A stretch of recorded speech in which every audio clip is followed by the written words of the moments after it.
Welcome along, my aspiring allies, and thank you for joining me on this most recent episode of the Speaking of Inclusion podcast. Today, I am joined by Matt Phelan, and Matt is the co-founder and co-CEO of the Happiness Index. That is an employee engagement and happiness indexing platform.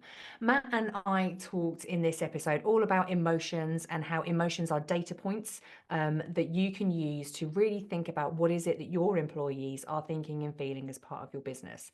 And this becomes part of that wider allyship and inclusion conversation, because if we aren't having those difficult conversations to understand how people feel and to really think about what it is that we're doing as employers that will impact our people, we're really not having the conversations that we should.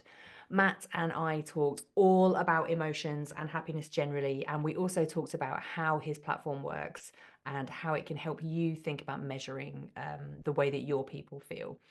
Matt shares some incredible insight and examples of the clients that he works with and how he helps people use the data that they're learning to tell stories and to really engage and make improvements within their business. And importantly, he tells us really all about why it's important that you go on this journey for yourself, starting from your own starting point. We do have a bit of a laugh as we go through. There are some jokes cracked and some Easter eggs for those of you that might be long-time listeners to the show. And if you make it all to the end, we would really love to hear your thoughts on what you thought of this episode. I have nicknamed him Mediocre Matt, but I can tell you that is absolutely tongue-in-cheek. There is nothing mediocre about the conversation that Matt brings. It's all a bit of a joke. But I would love it if you could listen and give us some feedback on what you thought about this episode. It would be much, much appreciated. So, without further ado, you know the drill. Sit back, relax, and get yourself comfortable to listen to this episode in whichever way works best for you. And please welcome Matt Phelan to the Speaking of Inclusion podcast.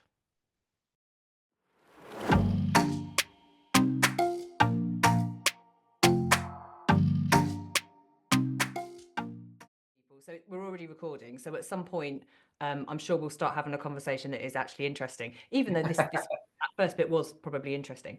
And then that will be the bit that I'll edit. Then we'll do a record. I do have a proper end.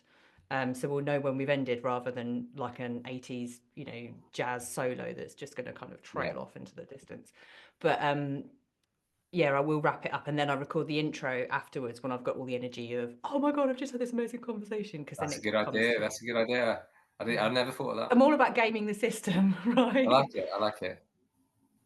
So yeah, so that's it. And the reason I do it this way as well is that I hate that moment that I always used to have at the beginning of a podcast where I'd be like, right, fake Katie comes out the box and she's just like, so welcome along, my aspiring allies, and we're joined today by Matt Phelan. And I just heard myself back and I was like, you're a twat. So I was like, I don't like that. And people would say to me like, you're so funny when you start and then you become yourself. So I was like, right, well, I'll just stop that then. That's good. That's good. So when you do it, do you say, do you basically acknowledge the fact that you've just had the podcast and then you're doing the intro? Yeah. So it's, you're not pretending that you haven't heard it. The chances are actually some of this will probably go in now. I'll probably start by explaining why. But it's and some, like, I think one of the best is I had someone called Grace Mazzuro, and we were talking about racism. So it's quite a heavy conversation. But that podcast started where we were just having a bit of a natter, and she did this thing where she stretched and then back, and I was like, babe, your arms look amazing. And then we were talking about how she'd been down the gym and what she'd been going on. And that was the start of our podcast, because we went from that into actually something quite sensible. But people, like, the feedback from people were like, we just quite liked it. It was quite funny. And like, you were two mates having a chat. So that is good. That is good. But yeah, but then when I do the intro, I am like, oh, I've just had this conversation and it was really great. Yeah. Which hopefully it will be. Otherwise, I'll have to introduce you like, yeah, I had Matt on. Really boring. He's all right, I suppose. Average. He was mediocre, have a listen if you want, or, have 45 minutes Well, back. feel free, if it is, feel free to say that and then see what happens, see whether people tune off or they want to know how mediocre he can be. Okay, this is right. I'm definitely going to start now because I definitely want that bit in there, because now it's going to be like, okay, everybody, here is the challenge. Are you going to listen? What's Katie going to put into the intro? Is it going to be of interest? So that's funny. But on that, I was thinking actually about how did I first become like aware of the happiness index? Yeah. Because I was thinking about it's like I've known of you kind of as an entity for so long now, and I was really like racking my brains like where did it come from?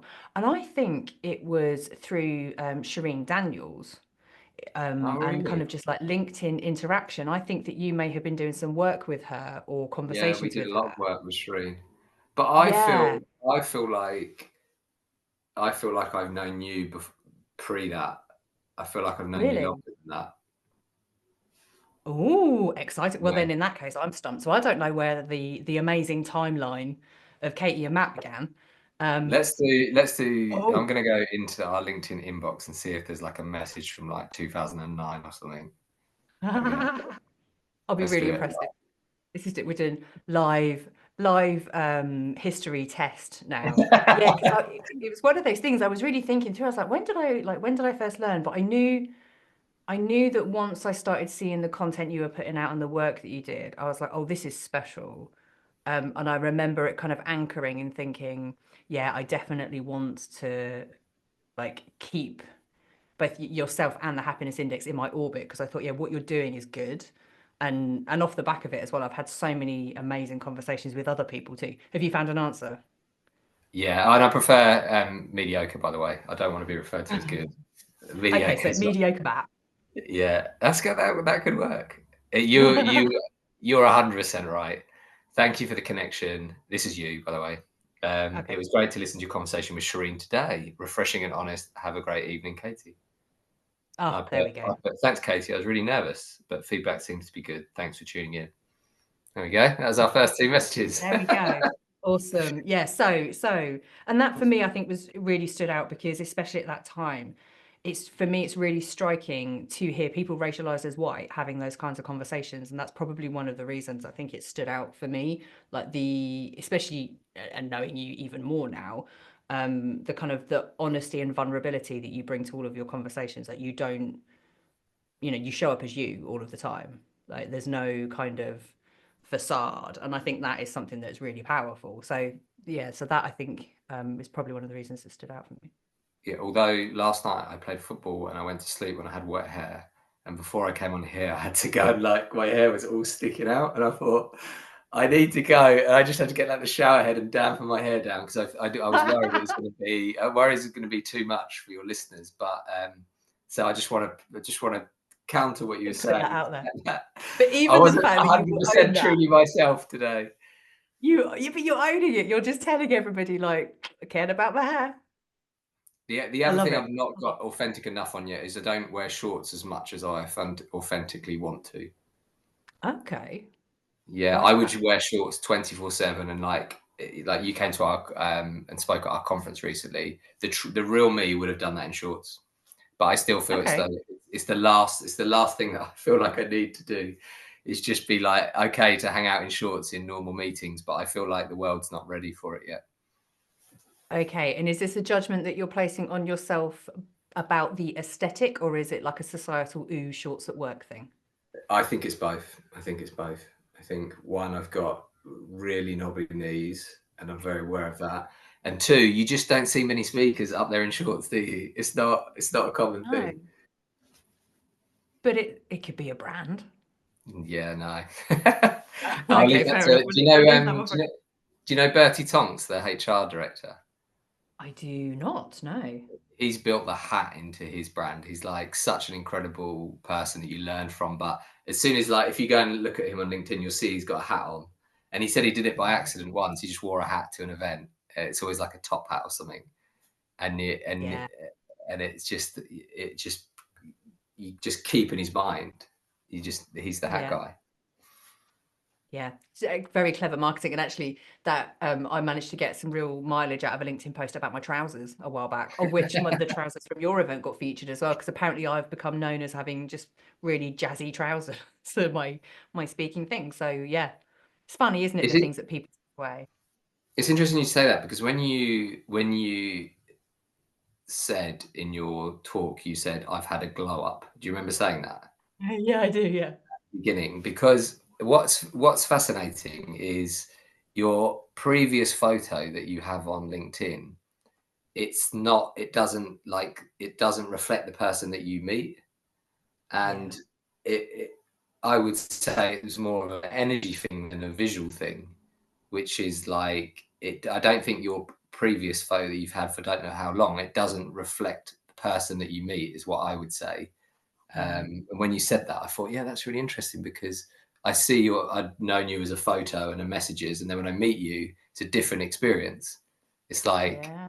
energetic, like you bring your energy to these conversations, but your previous picture, I didn't think reflected that. We're going Yeah. very off tangent now, Katie. No, but again, I think it's interesting, isn't it? Because it comes back to that kind of authenticity at work. This is what, the whole point, certainly from my perspective, is building spaces where we can all be ourselves, right? Where you can get on stage in your shorts and I can turn Yeah. up, with my jazzy trousers and my energy. And yeah, I completely agree with you, because actually at the time when I'd had those photos done, I was probably still trying to be very professional, Yeah. whatever that means, Yeah. rather than just being me. And that incongruence shows, doesn't it? When you, like you say, when you turn up and you're like, oh, hang on a minute, you're quite different to what I was expecting you to be. Yeah. I think there's a whole definition on what that is, changing what that word of professionalism means, doesn't it? Because obviously we spend a lot of time selecting our speakers, like yourself, and like the feedback we kind of get is that the events are professional but chilled, as in there's a chilled vibe about it. So for me, professional is not like how someone dresses. It's like, that they're like really good at what they do, and then the whole event is designed to be relaxed, so it doesn't, is the word we try and get away from is corporate. So we see professional as a good thing, like they're a professional, they're like someone that is great at their job, and then we try and create the relaxed environment, so it's not like the really, like, I don't know what the right word is, staged version of an event. Otherwise you just feel like you've been to the same event 100 times over, don't you?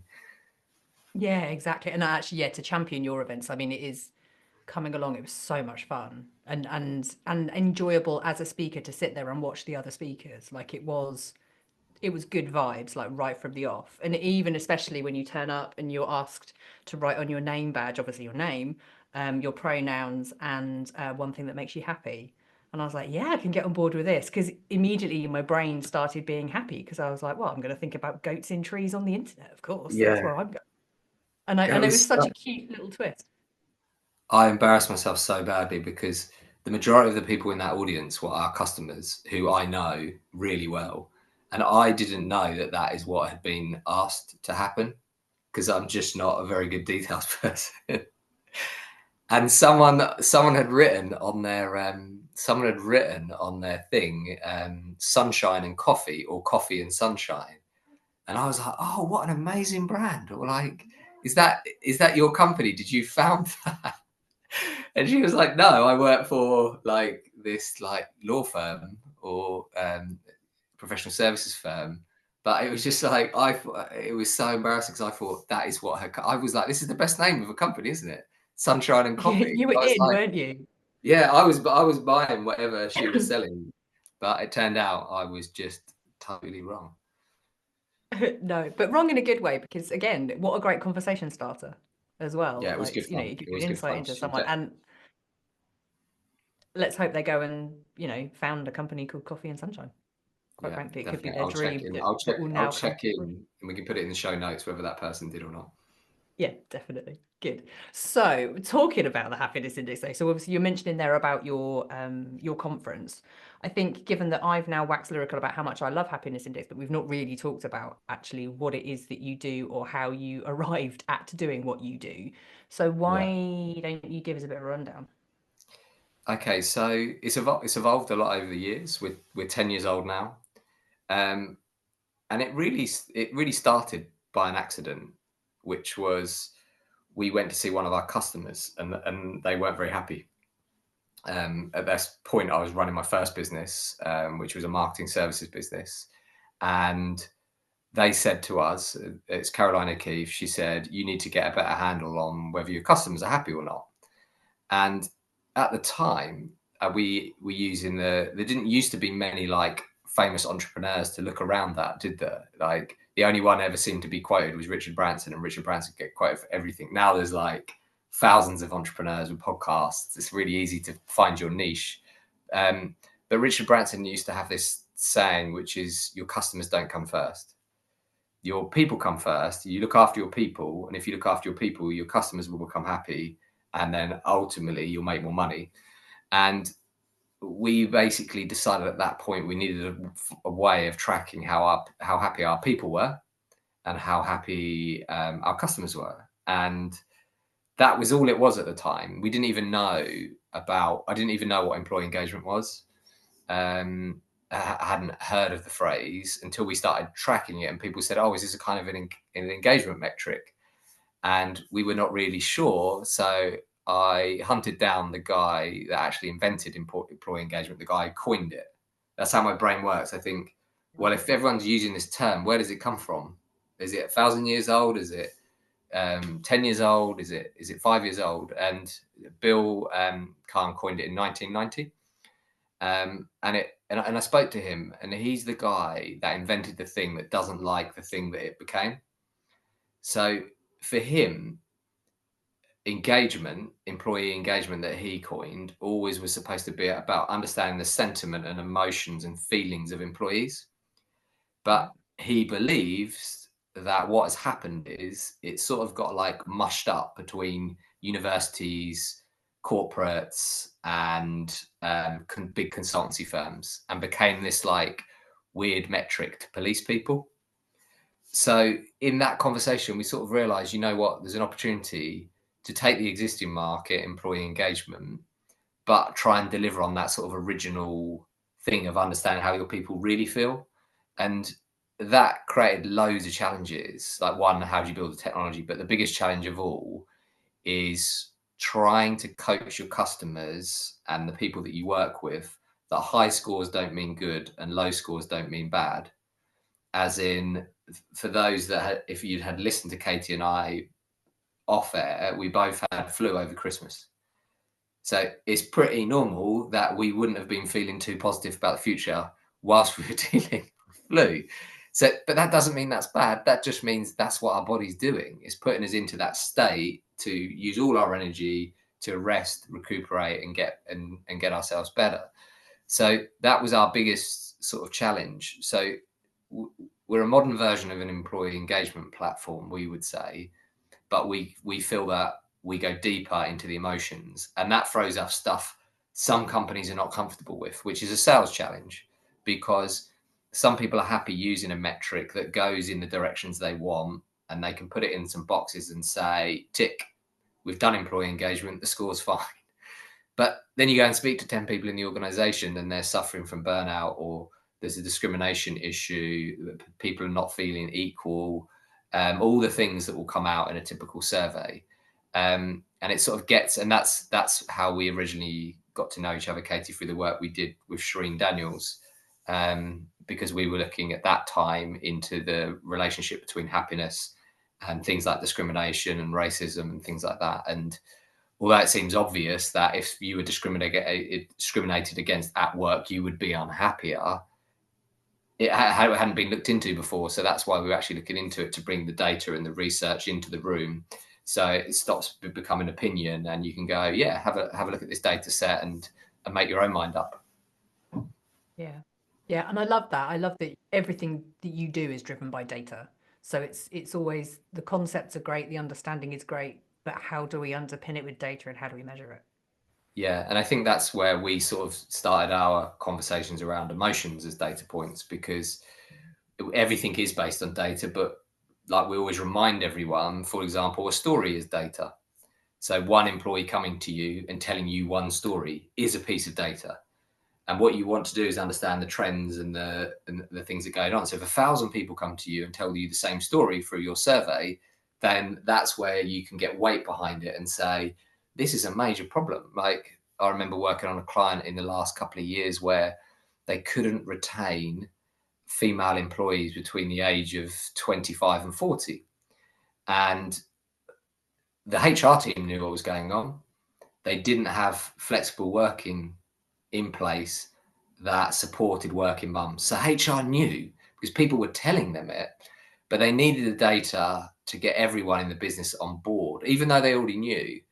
Yeah. And then in the data comes out like little bits of verbatim comments sometimes that make the whole picture be seen. I remember reading the comment. I remember the HR director reading this comment that got that flexible working change in their organization. It said something like, the comment just said something like, I can't be the mum that I want to be working in this organization. And although thousands of people were saying it in different ways, and the HR team knew that that was the case, that one comment became so powerful, plastered up in front of the whole of the board. They all just looked at it in silence, and then it became human. So it does always start with data, but we're human beings at the end of the day, and the data has to turn into stories for it to create change. Yeah. And it's like that chain reaction of emotion as well, isn't it? Whereas you've got an employee who is experiencing a situation which undoubtedly is going to have an impact on how they feel, like their happiness, how they're emotionally invested at work. And then that translation to the people in that boardroom looking at that comment and having their emotional reaction to something of that, like you said, that human feeling of like, oh yeah, this isn't good. Like this isn't, I don't want to feel like this. I don't want people I know to feel like this. Yeah. This isn't what we're striving for. Yeah. And before that, it was stuck in a rational conversation around the pros and cons of the different types of working policy. It was a policy conversation around contracts and employment law and all really important stuff. But the stuff that should come second, like that's the implementation, that the real reason for doing this had been lost. And guess what? There's a financial outcome there, that they were losing great people from the organization. Yeah. And some simple changes change that, and it's great to see that happen. Whereas people can sometimes get stuck in the mud of the policy. You need policy to make change eventually, but the stories is where the change happens. Yeah, I wholeheartedly agree that essentially the policy is the packaging that you wrap up your decisions within, isn't it? It's how you create the guidance for people to implement a thing, but Yeah, it's not the reason that you do a thing. It's no, just the words that support it. yeah, exactly. And I see lots of companies, they start with the policy, but they've missed out the why bit. It's like the Simon Sinek of internal stuff. Like why are you doing it? And when you get into that, that's where all the business cases come out, and all those types of things. Yeah, yeah, fascinating. And I guess this is kind of that bigger piece then that you focus on around the business case for happiness, isn't it? Really, that Yeah, actually, because I can understand some people might be listening to this kind of a little bit skeptical, thinking like, yeah, but like happiness, it's a bit twee, isn't it? Like, yeah, why are we having that conversation? But actually, you've wrote a whole book about the business case for happiness, so it's in yeah, there, right? yeah. And I think the thing with the business case for happiness is, although you can read my book called The Business Case for Happiness, all of those, all of those data points and stories are useful to start your journey, but you need to do the analysis on yourself, Mhm. because it's like anything in life. You can read someone else's story and you can be inspired by it, but until it becomes about you, it's kind of, and your company, it becomes hard to change it, because every company is unique. So even if like, I'll give you the most recent one that I heard on my podcast was Kevin Green, Chief People Officer of First Bus. They worked on their employee engagement, and Kevin estimates that that saves them about 10 million a year by improving their engagement. But First Bus are a FTSE 250 company, so those metrics are going to make sense to someone that's employing that many people. But you kind of need to run it in your own environment. Like a retailer will be totally different. A law firm will be totally different. And you've got to get into your own metrics, just like the people who are losing the working mums. Like that was an issue in there. So the first thing you have to do is get into the issues and then work back from there. So the business case stuff, there's so much good academic research out there now. There's loads of good case studies, and you can see them in our books and our content. But the real work, and this is a service that we've moved into doing with our customers, the real great work is when you do that with your own P&L. And when you do it with your own P&L, it becomes easy to justify it. it's not easy to get the business case together, but once you've got it together, it makes it easier because you start just becoming living and breathing this stuff, and you realize the impact of it. Yeah. Yeah, and do you know that the example you gave there really resonates, because the amount of times I have conversations with people when they kind of Google inclusion initiatives, and they have conversations about, oh, we implemented this thing because it's what Unilever were doing, and they're Yeah, amazing at this kind of stuff, and it's like, yeah, because Unilever are not you. Like, they've got all of the money and the resources and the analysis and the people to make this stuff happen. And yeah, you're an organization of 60 people working with potatoes. Like, yeah, it's not going to work for you. yeah, And I find that totally. really curious. Yeah, no, that's, and it's, again, it's the, what's that saying? Comparison is the thief of joy. It's it, and I remember a client. We do a lot of work with sports clubs, and you will have seen a few of them at our events. And like, we work with people like UK Sport, and there's a kind of a saying in sport that everyone wants to win the race, but nobody wants to go first.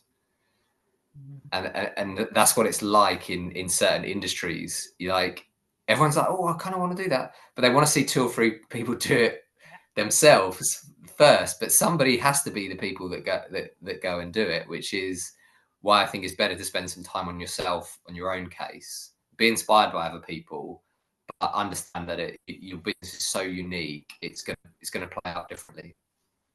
Yeah, totally. But that's like scary, right? Isn't it? Like, it takes a lot of courage and bravery to pop the lid on your organization and really have a look at all of the muckiness that might well exist, because that's conversations I have a lot, right? People are, they already know, like, they've got a bit of an inkling about where some of the problem Yeah, areas are. They're not silly, it's their business, they understand it. But there is something about the act of making it real and properly, I was going to say exposing themselves, but like in a good way, yeah, getting those issues out. They have this like fear that it's going to become some sort of PR nightmare, or they're going to see yeah. all of this negative impact. And what would you say to that? I would say I would be. This conversation comes up every single day with our customers, and it literally came up on WhatsApp today with a CEO of a well-known retailer, where we were just talking theoretically about some of the issues they may have. And the way that I framed it for that leader is, think of all these problems as little fires going on in your business. The real danger and the real threat is to not find out where the fires are, because this leader knows of one major issue that they've probably got, but there's probably more underneath it. When you scratch, perceive, there will definitely be more, but all these little fires are going off, and unless you get to them first, they're going to burn the thing down anyway. So for me, when people think, oh, there's a risk to uncovering or popping the hood, or however you want to describe it, I just think of them as fires. Those fires are going on in every business right now, and you need to get to them. You need to find out the cause. You need to get in there, and like your old training, there's going to be different types of extinguishers for different types of fires and all this kind of stuff. I haven't really thought that analogy through, by the way, because I've not used that one before. I like it though. It's a good one. Yeah.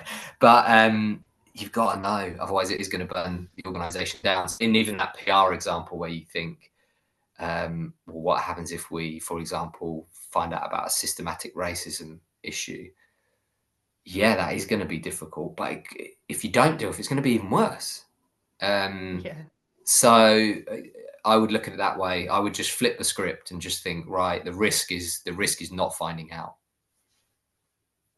Yeah, totally. And to be fair about that, one thing that I find is that, and certainly when we start thinking about employee perspective, everybody within your organization will already know what those little fires are. Like, they know 100%. where they are. So Yeah, you kind of shining a light and saying, can you tell us where the fires are, isn't yeah. giving them anything that they don't already have. Yeah, and Katie, this isn't funny, but I do find it funny, is that the second part that happens is, so you have to get people to pop the lid and go, you know what, I'm going to send out the culture assessment from the happiness index, or whatever tool you're using. You send it out, you get the data back, and you find out where the fires are. And then there is a natural tendency to either say it's not as bad as it is, and I don't want to go down the route of calling it a cover up, because that sounds really, really bad. But there's a tendency, people kind of say, but if we say it out loud, it's going to make it worse.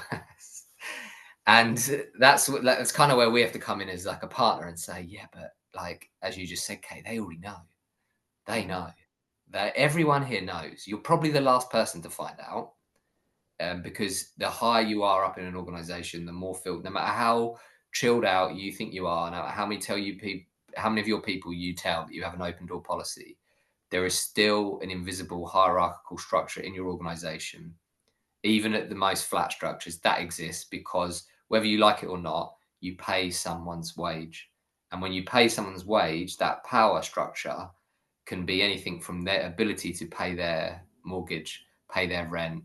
They may need that money to support a disabled partner. All of these scenarios are playing out. So even though you are probably open door and you're relaxed and you think you're the chilled CEO, there's so much stuff that's not coming to your table because of that invisible power dynamic. And if you then get the data and then ignore it, it just gets worse, because then they're like, because I always think it moves from ignorance to incompetence.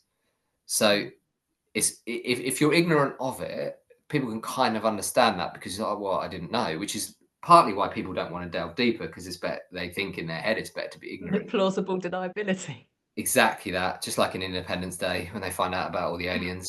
But in terms of the second part, that is where it is becoming incompetence, and that is where it isn't too strong to use words like cover-ups, because if you are aware of it and you're not doing something about it, there is an incompetence label that could be heading your way. So these are really, everyone thinks I've tuned into Matt and Katie talking about happiness, but it gets quite dark and deep quite quickly, because you're talking about people's emotions, and that is where the nitty gritty of an organization sits. Absolutely. And coming back to what you said earlier as well, like happiness is kind of like the shining gold star of emotions, isn't it? It's what we all Yeah, want. It is the pursuit of happiness.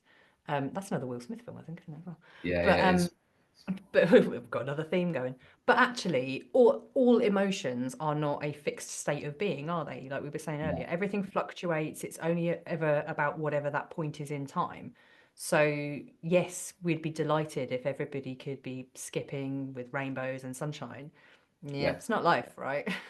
no, no, and like some of our team, like I had a neuroscience who you used to speak, Katie. Actually, you'd gone in the after, you'd had to go at that point, but like he was explaining that to be happy all the time is a similar issue to being unhappy all the time. It's not natural. There would be a problem if you were happy all the time, and that's where something gets missed out in our brand name is the word index. The whole reason it's an index is because you're learning from the ups and the downs, and that's what emotions are. And that's obviously you spoke when we did the reverse one of these about emotions as data points. That's what they are. They're indicators, and happiness is an indicator of everything from health through to how you feel about your work. And we just use that as a phrase to bring people to the conversation. It's way wider and deeper than happiness specifically, but happiness is a good indicator to understand the cultural health of an organization. Yeah, that's interesting. And then back to your point again, if we choose to ignore those data points that get presented to us and then it becomes that conscious incompetence, Yeah, then we're kind of just blinkering ourselves, aren't we, to the fact that, well, everyone's happy, it's all good, and we're ignoring all of the data and all of the common sense then, aren't we, at that yeah, point? yeah. And apply it to everyone that's listening. Apply it to your private life as well. The happiness in it specifically looks at workplace happiness. But workplace happiness and home, whatever you want to call it, home happiness, life happiness, they're totally intermingled, the same thing, part of the same system. So think about it at home as well. Like that conversation you don't want to have with your partner, or that thing that you as a family never discuss. It probably is the most important thing that everyone needs to talk about. And again, it starts with ignorance of burying your head in the sand. And then you probably wouldn't call yourself incompetent if you were talking about potentially a relationship at home. But the same rules apply. You need to know about it, and then when you know about it, like, what are you going to do about it? But these are things that we are not very good, and we don't really have the language to discuss. We at home it's as bad at home as it is at work in terms of having the language for us to have these conversations and move stuff forward. Yeah, yeah, totally. Because it's back to those little fires, isn't it? That they just exist, they just are. And anybody who's going through life thinking that there's not even a slight smouldering somewhere Yeah, probably isn't as in touch with their lives as maybe they could perhaps be. yeah. And I'll just touch on one point, Kate, if that's all right. Mm. Dry January, because I haven't drunk for years now, and dry January is like my experimentation into like sober, curious type behavior. And when you're in that community of people that don't drink, which is a really broad spectrum of people for many different reasons, from serious through to just never drunk or don't fancy it, you often find, because people who've given up alcohol, they gravitate to each other, and you have conversations and you talk about stuff. But you often find that people who give up alcohol suddenly see the fires. So you might hear of people that have given up alcohol and then they get divorced. I'm just giving an example of something that I've heard and seen in many cases. And it's because alcohol was kind of like that thing that was helping you, the relationship or the people, be ignorant to the thing. And then you take out the alcohol and suddenly people are faced with it. So you get like these really weird things where people say, oh, well, that person was happy until they gave up alcohol. And it's like, no, that person saw things more clearly once they gave up alcohol. So I'm not trying to sidetrack it. It's just a lot of people be Yeah. going down the dry January route, and when you change stuff in your own life, you at the end of the day, alcohol's a sedative. So I'm not here to preach giving it up, but that's just an example of it in the home life as well. Is as we change and we explore how we feel, sometimes we uncover things that we don't want to, but they're important too. Yeah. And now that's a topic that I find fascinating actually, because I also don't drink and haven't done for about a year now as well. And yeah, I that really resonates in that you do see things differently, and it's almost like the masking that you can do when you have alcohol in your life. It does, it just shifts the focus somewhere else and softens the edges, and you don't see things quite as clearly. So yeah, yeah, is there given that you're the kind of the data guy, I'm sure you've asked a question, but is there kind of a correlation between happiness and drinking at all? Well, I read not every book, but I read two books that I would recommend anyone to read, which is, I've written an article on LinkedIn, which hopefully we can share. There's a Mm. book called Drink by Professor David Nutt, and there is a book called Alcohol Explained. And they're both really good because they go into the sort of research and data behind it. And Alcohol Explained touches on the sort of neuroscience of like what happens in your body when you drink. But specifically myself, I use the happiness index. You can't use the happiness index to do this yet because it's not a B2C product. But I used the privileges of owning the happiness index to use the technology on myself. Yeah. And I measured my happiness and found that I was happier with alcohol, without alcohol. Um, and the way, when I went back and I went through all the data, what I discovered is that, for me, but this is only for me because I've only done this research on one person, alcohol is like a high interest happiness loan. So you effectively bring happiness forward, but you have to pay a high APR on it in the long term. So if you track your happiness over time, the trend is with alcohol is you're less happy, but it becomes associated with happiness because it brings it forward and it spikes up, and like people have these like experiences that they put down as happiness, like a great evening, bonding with friends, and all these kind of things. But so my data shows, as a set of one, that I'm happier without alcohol. the challenge becomes alcohol is so ingrained in society, you have to learn how to do things without alcohol that you've done for years. Like, for example, going to a party, going to a wedding, all these things that alcohol is baked into. The last hardest bit for me personally is dancing. That's like the last bastion. Yeah. Everything else is everything else. I don't even think about anymore. But when it comes to a wedding and everyone gets up and dances, I'm not feeling too comfortable. But that could be easily remedied by getting some dance lessons. So Yeah.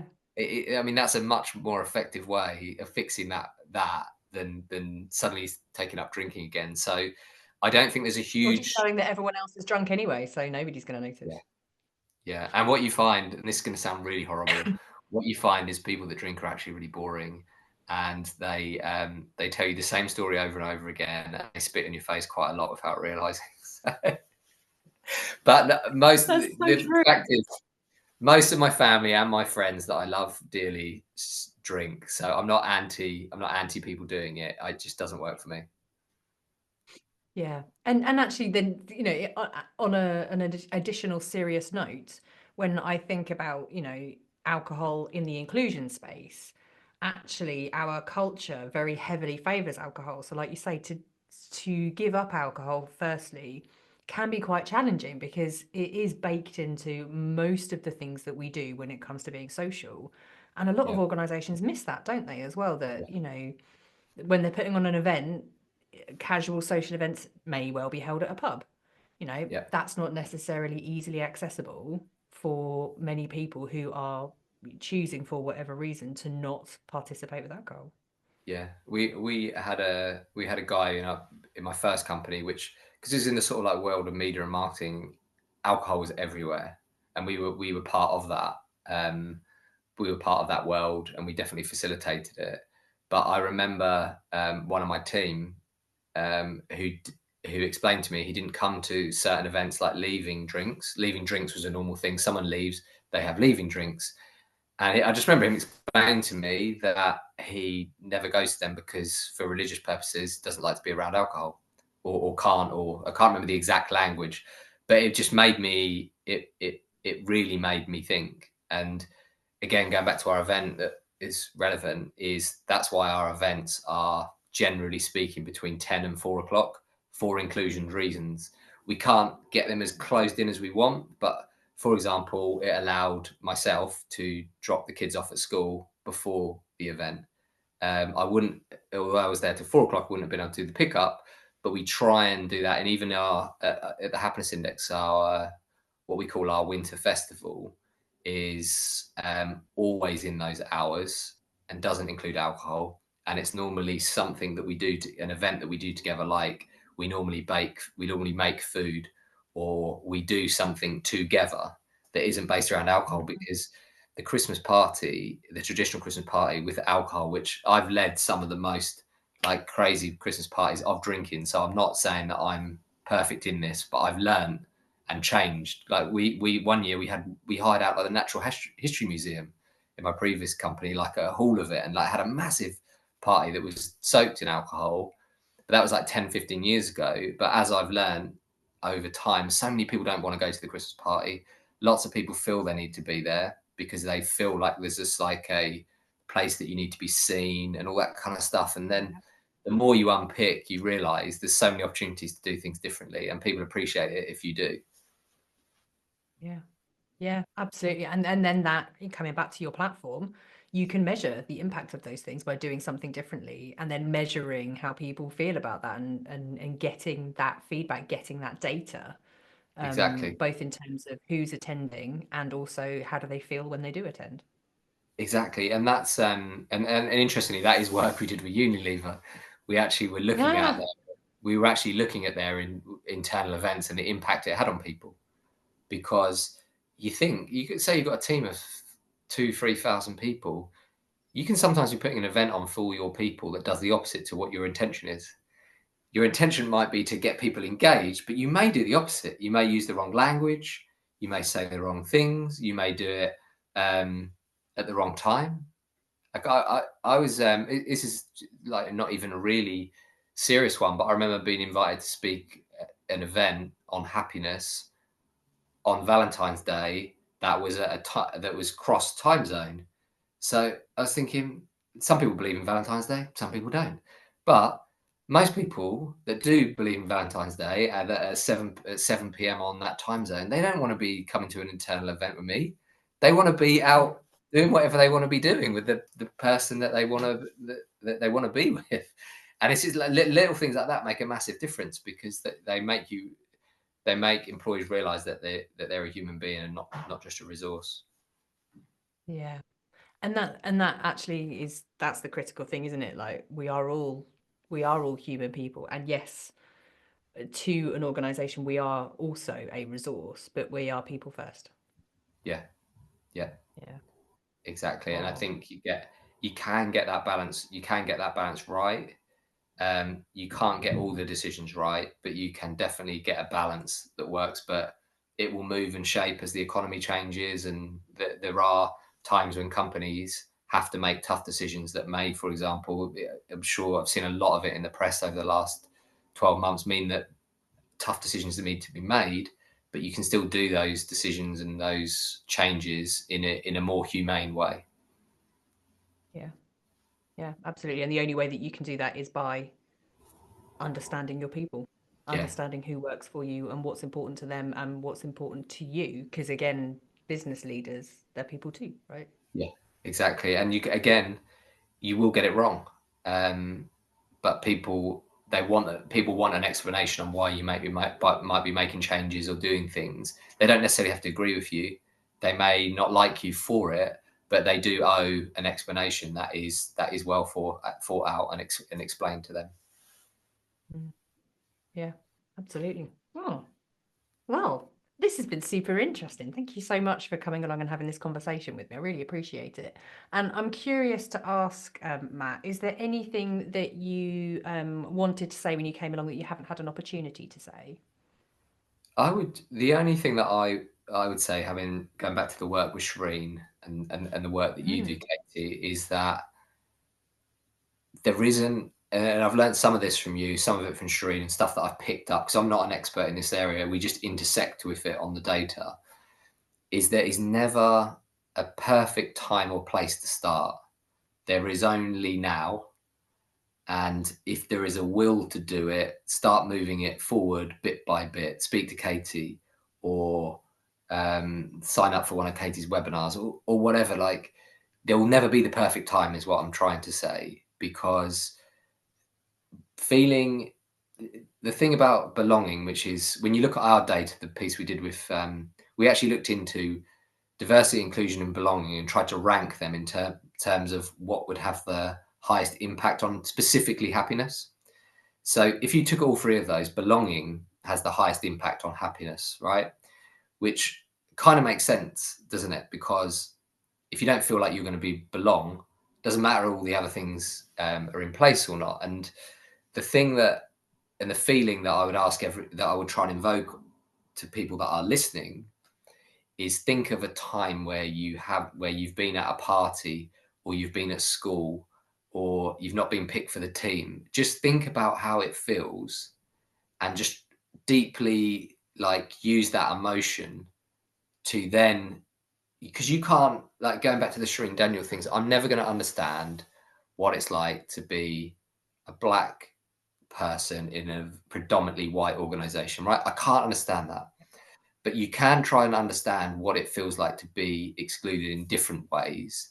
And then you're kind of on the journey and the road with people to start to try and get there. So my final point is, there will never be a right place time to start. And secondly, try and engage your own emotions and think about, like, the reverse of it. Think about that time in your history where you felt like you didn't belong. And just that emotion will start to bring energy. It will start as negative Mm.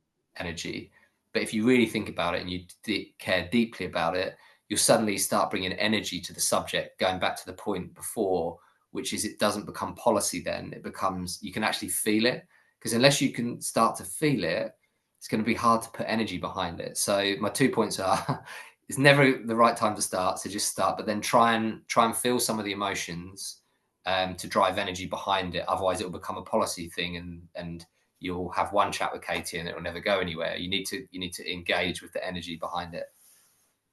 Yeah. Thank you so much for saying that, because that's such an important point, right? Because actually the optimal time for anyone to start anything is like 50 years ago, right?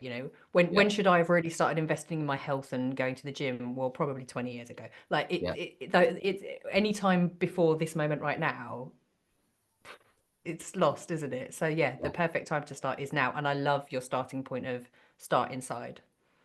yeah, Yeah, perfect. Thank you so much.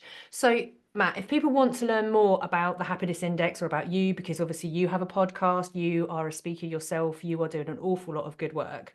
And I actually just want to give a shout out as an inclusion resource, the resources that you host and you share from the Happiness Index. I wholeheartedly recommend everybody signs up to your mailing list, because you share some absolutely stellar stuff, which I then share with my clients too, because yeah, I'm not about reinventing the wheel if I can share your stuff.